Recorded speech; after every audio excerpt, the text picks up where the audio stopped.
Bonjour, ce Shabbat c'est Shabbat Parashat Re'eh et c'est aussi Rosh Chodesh Elul Harahamim.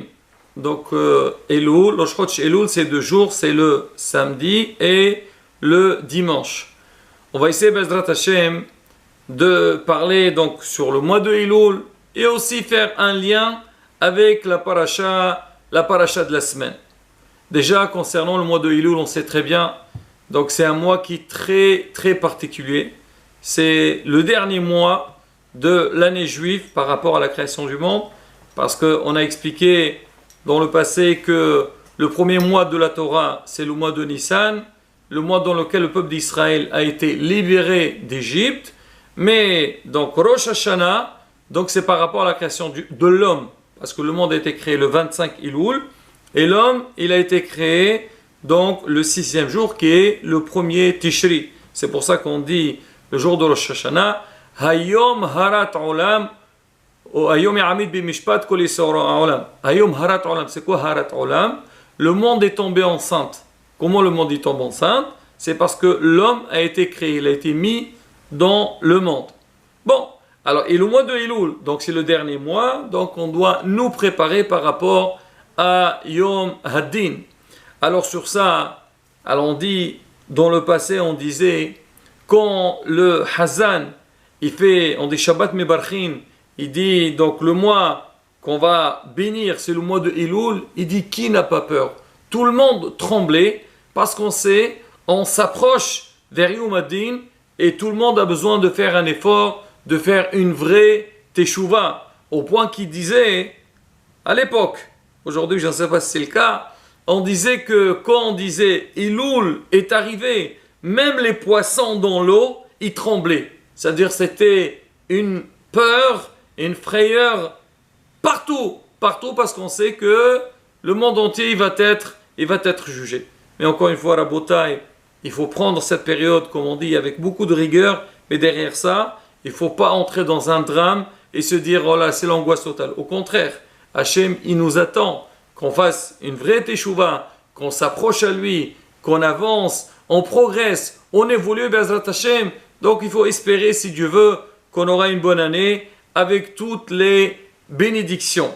Alors on raconte, il y avait une fois, il y a un rabbin passé avec ses élèves, ils sont passés devant un champ, et il y a l'agriculteur, il dit à son fils, il lui dit, mon fils, arrête de faire ta paresse.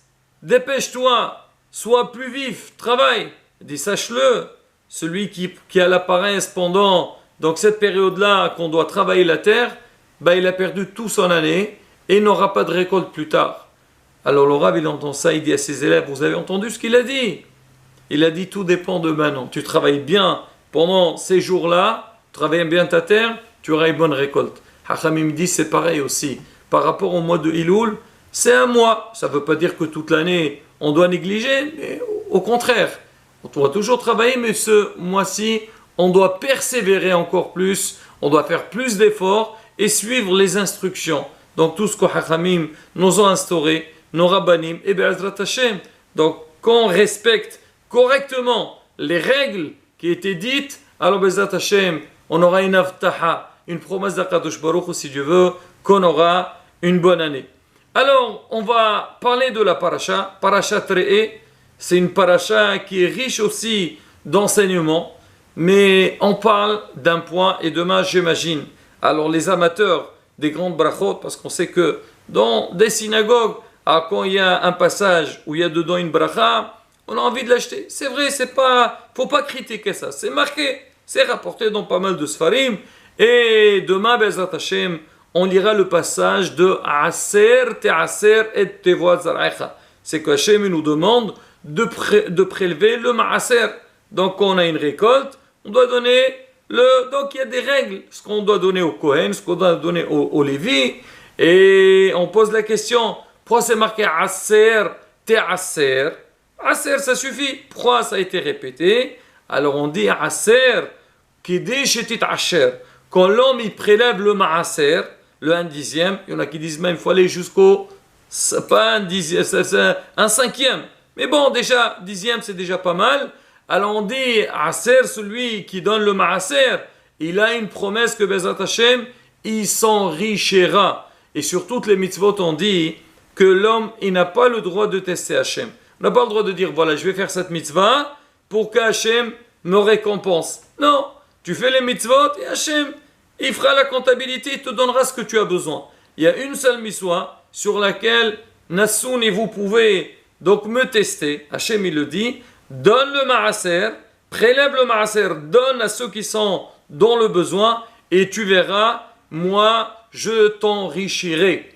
Et là, Bémet, Rabotai, des fois les gens, ils disent quoi? C'est quoi? On dirait l'argent aussi, il prend une part dans les mitzvot. Il faut savoir, Rabotai, c'est sûr, l'argent, bien sûr, on a besoin de l'argent, mais et l'argent c'est matériel, mais aussi avec l'argent, on peut faire beaucoup de mitzvot. Et derrière ça, Rabotai, on va voir ensemble un grand message qui va sortir à travers cette mitzvah. Même, on sait très bien que maintenant, pour le mois de Elul, alors on dit qu'il y a beaucoup de choses que l'homme il a besoin de faire pour qu'il soit zoché, qu'il soit méritant Yom Hadin. Parmi les choses qu'on dit, et on le voit dans les synagogues, on dit donner beaucoup de zdakot.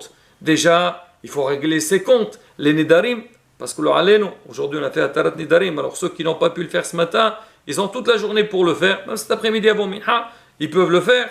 Alors, si quelqu'un, alors alenu, il a fait des nedarim, il a fait des vœux, il les a pas payés, on a expliqué. Donc, Pinchaso Patouah, dont le ciel, regardez, il a fait des promesses, il les a pas réglées, c'est problématique. Donc, il faut penser à les régler. Mais on dit, Rabotai, donner les zdakot, on donne beaucoup, ça aide beaucoup. Qur'in gzardeno shel adam. Comme c'est marqué, tfila, zdaka ou tchouva, la prière, la tchouva, les zdakot, ma'averin ro'a gzera. Il enlève, c'est hasve shalom. Il y a une gzera qui doit arriver sur la personne. Hachem, il enlève. On dit, Béhémet, pour voir un petit peu la puissance de chaque chose. On dit, il y a des mots, on a Kol, Som, Mamon. Kol, c'est quoi? Kol, c'est la tifila, la voix. On a Som, c'est le jeûne, c'est la tchouva. C'est-à-dire que l'homme, il fait des efforts, il se prive de certaines choses. Et la troisième chose, c'est Mamon. Mamon, c'est l'argent donné la zdaka.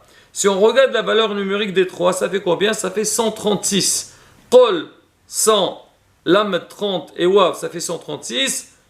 Som, pareil. Mamon, c'est pareil. Pour dire que quoi? Hein? Que le fait de donner des zdakot, donner de l'argent, aider les autres, ça aide énormément. Et Rabotai, c'est un peu, aussi on peut comprendre, parce que quand Hachem il t'a donné, d'accord, tu as travaillé, et toi tu as pensé aux autres, tu les as aidés. Hachem regarde, il dit, regardez ce monsieur, il est Rahman, il est miséricordieux, alors moi aussi je serai miséricordieux avec lui, et je serai prêt à lui enlever, donc Hazvi Shalom, si jamais il y a une gzara qui doit arriver sur lui, alors on enlève. Mais derrière ça, regardez Rabotai, Haramim il explique, c'est que dans la vie, et si on veut vraiment réussir, c'est vrai en règle générale, beaucoup de fois, il y a des gens qui te disent, moi j'aime bien transmettre, mais je ne veux pas parler de punition. Ni sachar, ni on, c'est-à-dire ni récompense, ni punition. J'essaie d'expliquer aux gens, de leur dire, donc, notre devoir, nos obligations, et après chacun y fera par rapport à sa raison, ce qu'il comprend. Il faut savoir une chose, Rabotai, c'est marqué, c'est vrai qu'en règle générale, surtout à notre époque, on est dans une époque des, comme on dit, des gâtés. Alors aujourd'hui, faire très attention, ne pas brusquer, bon, d'accord, comme on dit, il y a des poids et de mesures dans tout, mais il faut savoir, même au niveau de l'éducation, il y a ce qu'on appelle Sachar ve'onesh, et c'est connu, Rabotai, c'est rapporté dans beaucoup de Sfarim, surtout par rapport aux enfants. Dans l'éducation des enfants, c'est vrai aujourd'hui faire très attention, mais quand l'enfant il est petit, on dit c'est bien, le faire peur, pas faire peur comme il dit, voilà, il y a, je ne sais pas, il y a le loup qui va te manger, ou je ne sais pas quoi, tu as ces histoires de grand-mère, mais c'est pas ça. Mais ça veut dire quoi? Parler de Sachar et Onesh, ça veut dire parler de récompense et de punition. Faire peur. Là, on a fini, le mois dernier, on avait fait la période de Tch'a B'Av. Et on voit beaucoup de gens, ils respectent. Pourquoi? Parce que quand on était petit, on nous a fait peur. On nous a dit, il faut faire attention. Si quelqu'un ne respecte pas, il fait ceci, cela, il peut, hasve shalom, avoir des problèmes. Et vu que, à notre jeune âge, on nous a inculqué ça, donc tout le long de notre vie, donc on fait attention à ça. C'est pareil aussi dans Avodat Hashem. Dans Avodat Hashem, il faut aussi parler des punitions.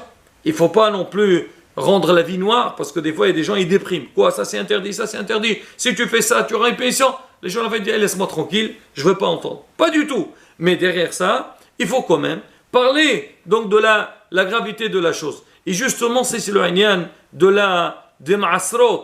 Kadosh Baruch il dit, regarde, Aser te Aser. Dans le Ma'aser, tu verras, tu vas t'enrichir. Et l'homme, à la base, quand on va lui parler, dit, c'est donne le Ma'aser. Qu'est-ce qu'il va dire? Mais je ne comprends pas. Pourquoi tu veux que je donne? Moi, j'ai travaillé, j'ai gagné de l'argent, et maintenant l'autre, il n'a rien fait, il veut que je lui donne. Ah non, je ne veux pas donner. Malheureusement, il y a beaucoup qui pensent comme ça. Il y a beaucoup de gens qui disent, oh, je suis fatigué de donner. Mais dis-moi, tu as regardé combien le bon Dieu il t'a donné? Hachem il t'a donné Kahena Vechahena. Tout ça, tu ne le vois pas. Ah, maintenant, parce que tu as besoin de donner, là, tu commences à faire. Regarde bien, monsieur. Regarde, réfléchis bien, et tu vas voir. Et maintenant, pire que ça, quand l'homme il va donner, sache-le, chaque centime que tu vas donner, c'est une bénédiction. Akadosh Baruch il te donne. Et là, Rabotai, ça c'est un test. Comme nous on dit, on va tester Akadosh Baruch Hu, mais c'est un test pour nous aussi. Il faut savoir, des fois l'homme, il dit non, je ne veux pas donner. Et je veux maintenant, je ne veux pas. Chez Mishmor. Alors toi tu caches. Hachem aussi cache chez lui, il ne va pas te donner. Alors justement, c'est pareil aussi. Au niveau de mitzvot et ma'asim tovim, au niveau des actions. Tout le temps que tu fais des bonnes actions, sache-le qu'il y a un sheva qui tombe du ciel. Il y a une bracha qui tombe du ciel et qu'il va te donner, Hachem il te donne de l'abondance que tu pourras avancer, t'améliorer et réussir dans ta vie. Rabotai, voilà, on va dire un petit point très important de la paracha, et surtout, comme on a dit, là, Rabotai, on démarre le mois de Elul, il faut que chacun il fasse des efforts. Alors, comme on dit, je finis avec le premier passour. Regardez le passour, il dit, Re'e, au début, il parle avec une salle, il dit Re'e, après il dit Lefnechem. Il parle avec un, après il dit Lefnechem. Il dit, quand tu dirais regarde, on va dire Lefanecha. Pourquoi il dit Lefnechem? Il dit justement, c'est pour savoir une chose, que l'homme dans la vie doit savoir que tu n'es pas seul. Toi, tu es riche, je parle avec toi, mais toi, tu dois faire une chose, il faut que aussi penser à tout ce qui est, celui qui entoure, les gens qui t'entourent, les gens qui sont autour de toi. Et Rabotai, c'est pas seulement au niveau de l'argent, même au niveau des mitzvot. Des fois, pour faire une mitzvah, on a besoin du mot. Voilà, le matin, on veut prier. S'il n'y a pas minyan, on ne peut pas faire une belle fila. Ce matin, Baruch Hashem, on a fait Atarat Nedarim. On avait dit il faut qu'il y ait 2 groupes de 10 personnes. Imaginez-vous, chacun il se dit bon, laisse tomber, moi je ne vais pas venir. On n'aurait pas pu faire une vraie Atarat Nedarim. Et quand chacun il a fait une fois, Baruch Hashem, on a pu. Qu'on commence, comme on dit, avec force ce mois de Elul, et Bezrat Hashem, on arrivera au mois, le jour Yom Adin, Rosh Hashanah Yom Kippourim, bien chargé, et avec l'espoir, Bezrat Hashem, d'avoir une année pleine de brachot. Amen. Ken Yerason. Shabbat Shalom. On vorach.